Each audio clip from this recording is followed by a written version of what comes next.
亲爱的爱好中国文化的朋友们，大家好！今天我们将一起来探秘神秘的中国寺庙。中国是一个拥有悠久历史和丰富文化的国家，而寺庙则是中国文化的一部分，是连接过去与现在的重要纽带。首先，让我们来了解一下什么是寺庙。寺庙是一种宗教场所，主要用来供奉佛祖和进行宗教仪式。在中国，佛教、道教和一些其他宗教都有自己独特的寺庙。中国的寺庙通常有美丽的建筑和庄严的氛围，许多寺庙都建在山上或者风景秀丽的地方，这让人们在虔诚祈祷的同时，也能欣赏大自然的美丽。寺庙的建筑风格也很独特，它们通常有高高的塔楼、精美的雕刻和红墙黄瓦。其中一些寺庙建于很久以前，有些甚至可以追溯到数百年前。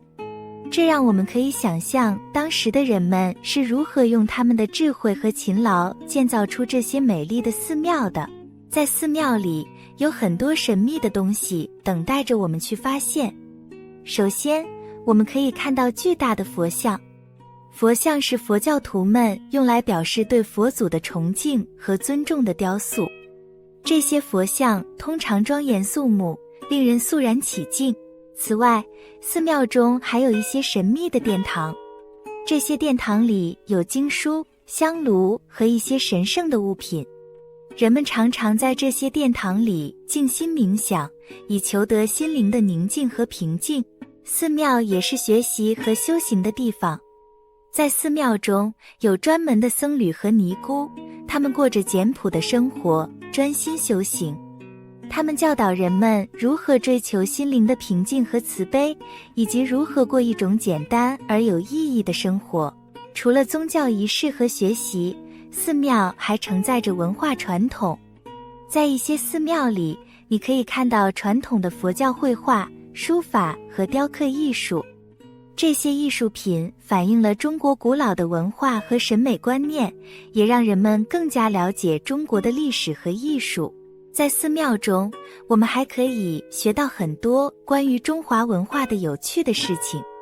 比如，寺庙里的建筑常常遵循着风水学的原理，这是一种古老的中国传统，认为通过合理的布局和设计可以带来好运和福气。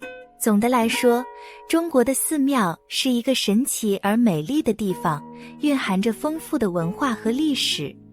通过参观寺庙，我们可以更好地了解中国的宗教信仰、文化传统以及人们对于心灵追求的理解。